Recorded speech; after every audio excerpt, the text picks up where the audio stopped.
Welcome to the SEC Unfiltered channel, folks. I'm your host, Dave Shumate, coming at you with a live reaction from Brent Venables' first SEC Media Day appearance, folks. What y'all think? Put it in the comments. I'll get to your comments here if you're listening. I'll be honest with you guys. I've been screaming it from the rooftops. And for you Oklahoma people listening, sorry, I'm going to say the T word. I'm going to bring them up in here because I think just for this year, you're going hand in hand. Texas and Oklahoma, folks, are going to be ready for this league.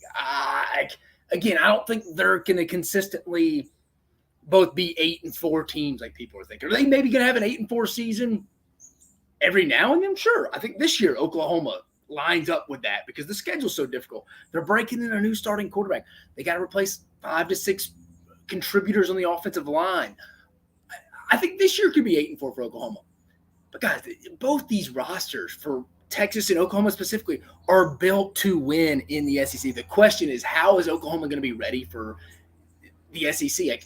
When Brent Venables was asked this, and I get it, you have to ask these questions, but just the reaction, he did a better job than I would. I would almost guys, I coached in Oklahoma when the Big 12 was a big defensive league with Bob Stoops, and we were in our prime. He talked about winning a national championship with Josh Heupel.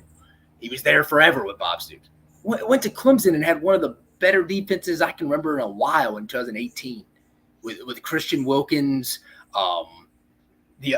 Colin Farrell, guys like that. Guys, they were loaded. Like, he's been on physical defenses, and it's always started up front. Brent Venables is not a stranger to that. I think he gave a fair answer. I can't really answer that right now because I haven't established it. That's why I think it's always interesting, like, how ready do you think y'all are? Give Steve Sarkisian and Brent Venables a year heading into the 2025 SEC Media Days in Atlanta, as Greg Sankey announced yesterday. Give them a year, and they'll be able to tell you.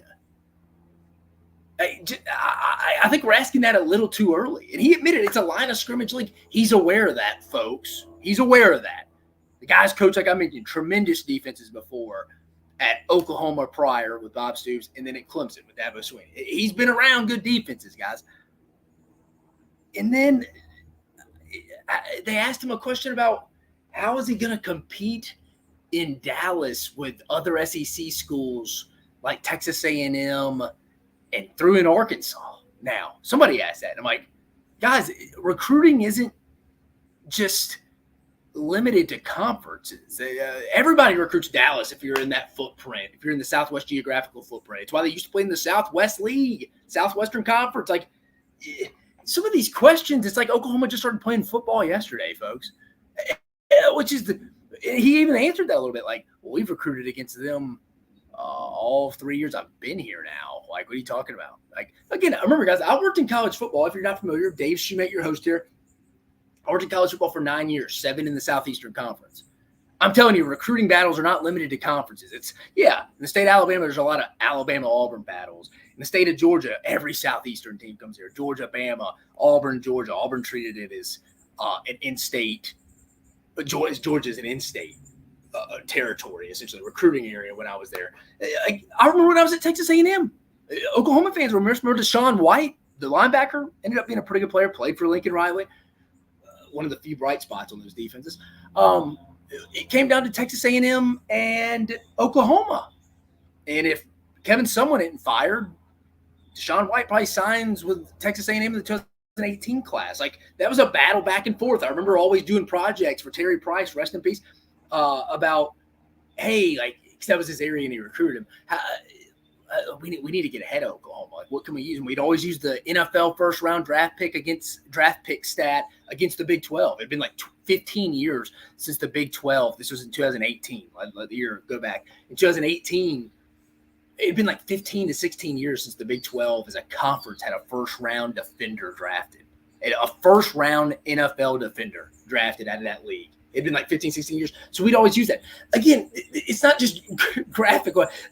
It's not just conference-oriented, these recruiting battles. So sometimes this stuff kills me, these questions they ask. Like, these guys just found out what football was this year. But that's something I just wanted to start off with. Really, it just baffles me. That stuff baffles me. The questions we are asking Steve Sarkisian, We haven't got to Texas yet. We're going to ask him inevitably. I know that's going to happen. And then what we've asked Oklahoma and Brent Venables, what we've asked other coaches, the rest of the league. How do you think Oklahoma and Texas are going to adjust the league? Guys, Texas was in the playoffs last year. Oklahoma won 10 games. I went back and looked at it in the middle of the conversation. Oklahoma's schedule last year.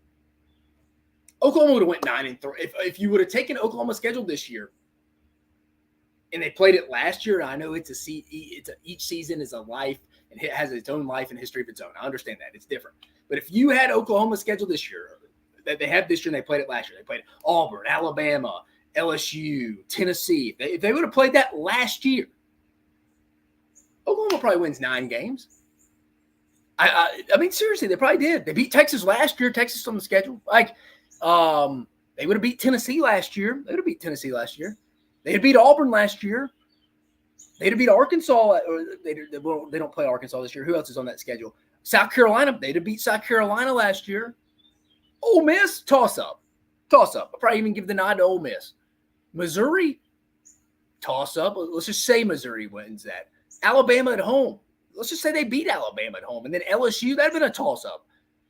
I mean, Dylan Gabriel then would have done whatever they wanted. Jeff Lebby then would have done whatever they wanted offensively against that LSU defense. And Oklahoma was better on defense than LSU. Oklahoma would have beat LSU last year. That's what I'm saying, folks. Oklahoma, if you take their 2024 schedule and they played it last year when they were in the Big 12, let's just say hypothetically, because that's what it is, they'd have won 9 games last year. That's the first time I've done that. I was doing that in my head, give or take. Worst case, probably 8. You could have maybe made a case for 10. So I'm saying this whole adjustment to the SEC, you do right. This isn't Lincoln Riley's Oklahoma, folks. If that was the case, I would agree with you. I would agree with that. Brent Venables is a defensive guy. He's a line of scrimmage guy. He knows what wins, and it's on both sides of the line of scrimmage. Go look at the recruiting classes, especially on defense. I mean, you go look at those guys. They have guys that would play on other SEC teams. Ethan Downs, Dom Williams. LSU wanted him. They didn't want to pay enough. Dejon Terry's played in the SEC with Tennessee. Trace Ford, Grayson Holton.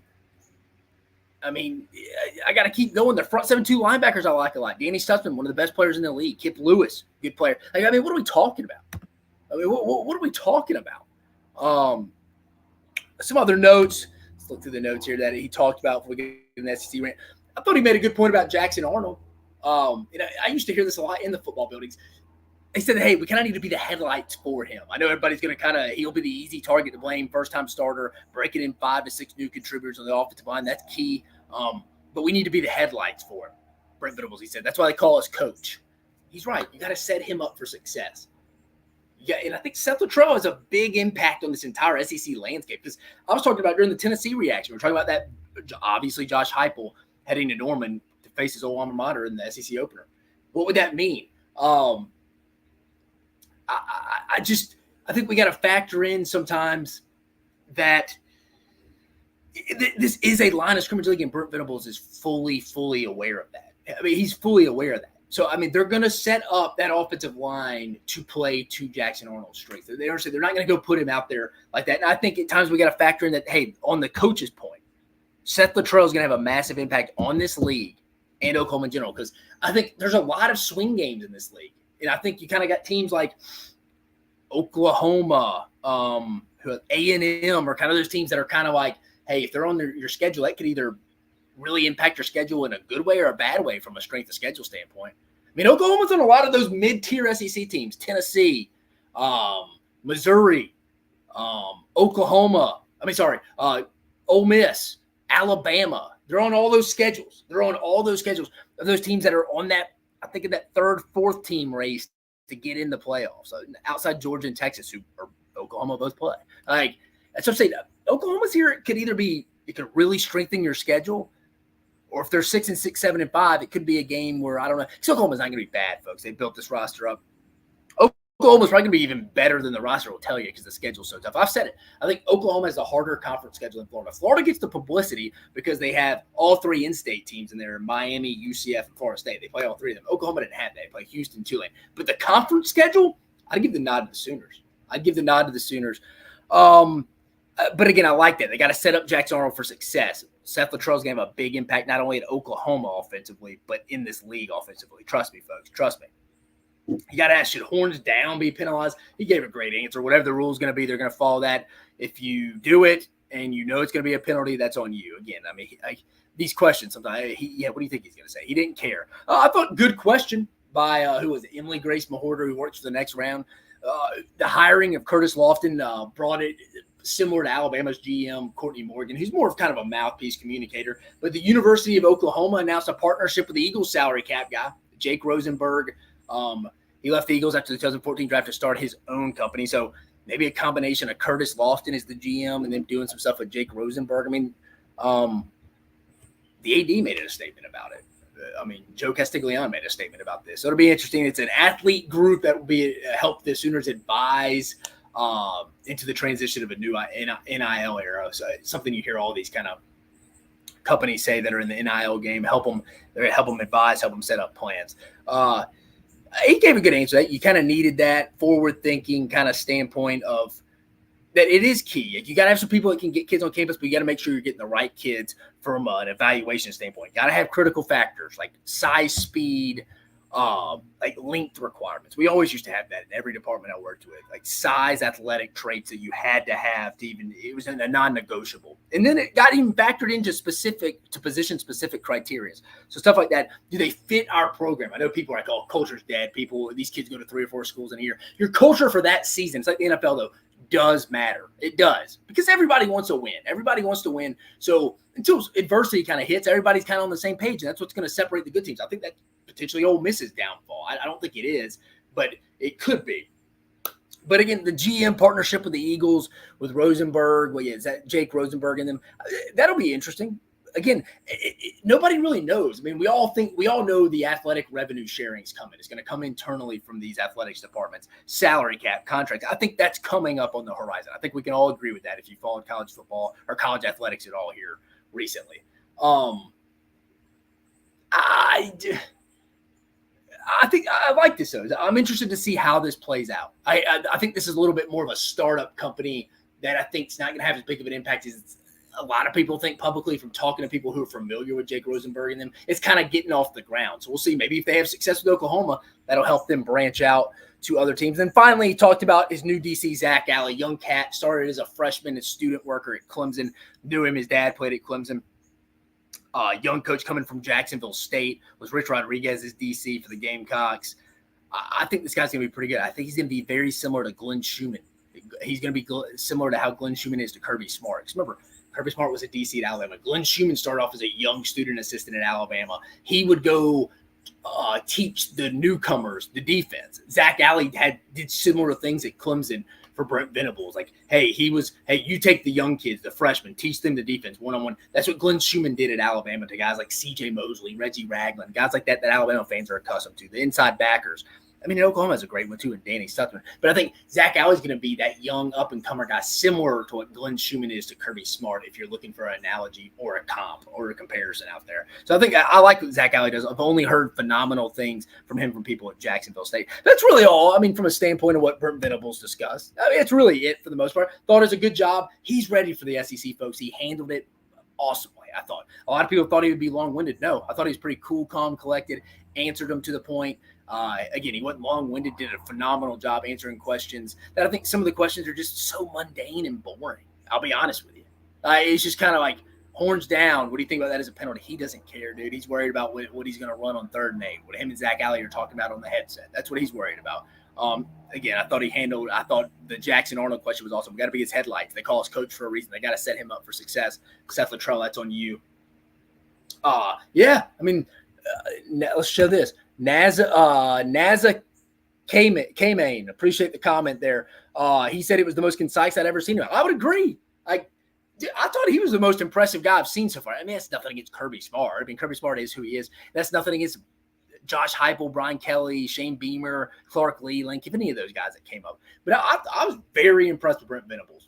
And maybe a little bit because I haven't seen as many Brent Venables press conferences. I have over the last 8 months since they're coming to the league, but over the last few years, outside of when we scouted them when I was at Texas A&M, we played them 2 years at Clemson, stuff like that. I've seen him talk, but not as in-depth like that. I thought he was phenomenal. I did. I'm fired up. I think Oklahoma's closer to anywhere from a 6 to 8 win team this year. I know Oklahoma fans aren't going to like that. I just think the schedule's going to be tough. I think you're right. You're going to be better than your record says, and I know you are what your record says you are. But again, Brent Venables is the guy, guys, for you guys. I thought maybe the contract extension off resume and record alone a little too premature, but hey, if you like your guy, go do what you got to do, Joe. Like, I think Brent Venables will do a phenomenal job in Norman. I think he's going to be a pain in Texas' side. Not saying Texas and Steve Sarkisian are not going to get their fair share of wins too. I love the matchup of the offensive guy versus the defensive guy in this Red River rivalry. I do it, Red River shootout, in my opinion. I think that's I'm excited about that. I'm excited for this rivalry. I've never been to the Red River shootout. I've never been to the Cotton Bowl, the fair. I've never been. I'm trying to go up there. Us as SEC Unfiltered. I'm about to talk to Chris about that, who actually is boots on the ground in Dallas now. But Brent Venables is the guy, guys. He's going to do a good job. Very impressed today across the board.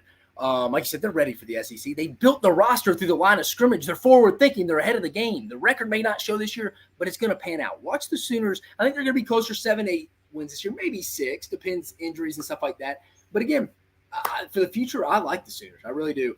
Brent Venables did a phenomenal job. But again, guys, I'm your host, Dave Shumate, coming at you from the SEC Unfiltered platform.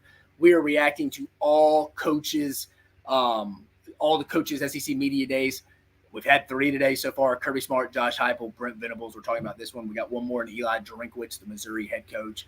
We got 2 more days too, guys. It's been a blast. Cole Thompson's been joining me, but this one we went Han Solo with. But guys, that was a blast. That was really in depth. I thought Brent Venables knocked it out of the park. I really did. But again, guys, follow us on all SEC Unfiltered social media platforms. Our guy, Chris Phillips, boots on the ground at the Omni in Dallas. Go give him a follow. SEC Unfiltered on Instagram, Twitter, anywhere you get your social media platforms at, guys. We'll have content coming at you 24/7, 365. But again, guys, I'm your host, Dave Shumate, coming at you here from the SEC Unfiltered platform. You have a phenomenal afternoon.